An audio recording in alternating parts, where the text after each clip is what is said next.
We're looking at Southern Railway 6900 on the turntable now, which is going to be positioned to run part of our on-site passenger train service. North Carolina Transportation Foundation owns this locomotive. It's an E8 built in 1951 by Electromotive Division of General Motors. The locomotive is a 2,250 horsepower locomotive, has two 567B 12-cylinder prime movers, and it was originally numbered Southern 2923. It is one of 17 E8s ordered by the Southern Railway. Those locomotives were used to pull the passenger trains, including the Southerner, the Crescent, and the Pink Queen. Number 6900 ended its career with Southern pulling the Southern Crescent from Washington, D.C. to Atlanta, Georgia. The locomotive was donated to the North Carolina Transportation Museum Foundation by Southern Railway in 1980 and recently went through a refurbishing program with Norfolk Southern at its Roanoke, Virginia facility. It carries its 1970s Southern Crescent color scheme. Once again, this locomotive will go out to the yard and then come back and couple up to our passenger train. And once it's off the turntable, the Union Pacific E9 will come out on the turntable, also going to that train. Folks have been asking about the departure of the train. You can board it behind us. There's a road crossing behind us beside the NS exhibit car. You'll be able to board that train at the sign that's up there. There's a loading area. If you see a Norfolk and Western baggage car followed by some Chicago and Northwestern passenger cars, which, by the way, were used in the movie Leatherheads in that paint scheme, you'll be able to board that train as soon as they get everything together. It's going to be a little while, but just keep your eyes out. If you see the locomotives coupling up with the train, you'll know it's about ready to depart. Southern 6900 now headed out to the yard.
we have Union Pacific 949, a 2,400 horsepower E9 locomotive, built in 1955 by the Electromotive Division of General Motors.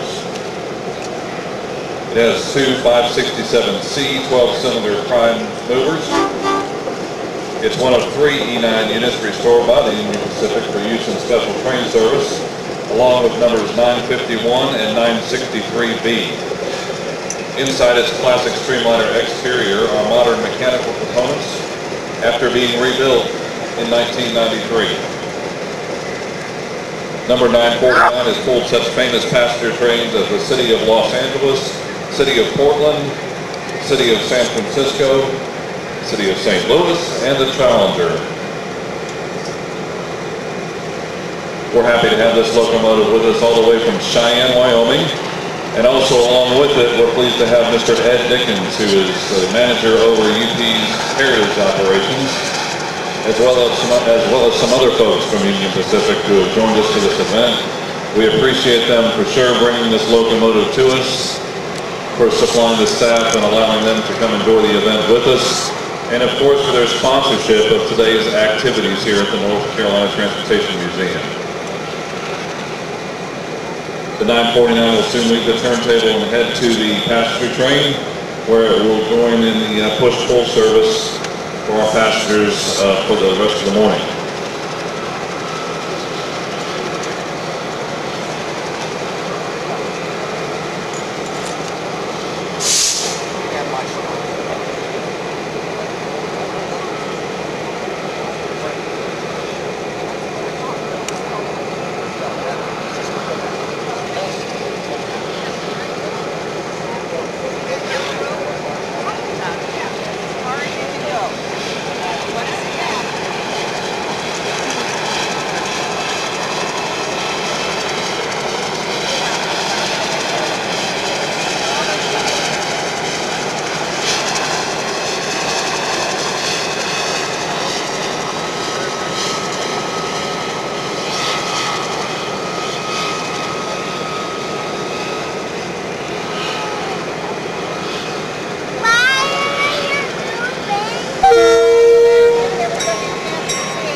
today is pulled by Amtrak's Veterans locomotive, engine number 42, to honor the veterans of our country. If you'd like to take a walk through the Amtrak exhibit train, it's available in the canyon in between the brick buildings alongside the back shop. The Veterans locomotive will make it easy to spot from this end. It's on the front of the train. The F40PH was built for Amtrak and became the standard power in the 1970s and 80s for Amtrak's trains across the country. These have now been replaced by General Electric locomotives, but this locomotive is painted in the Phase 3 paint scheme that it would have worn toward the end of its career with Amtrak.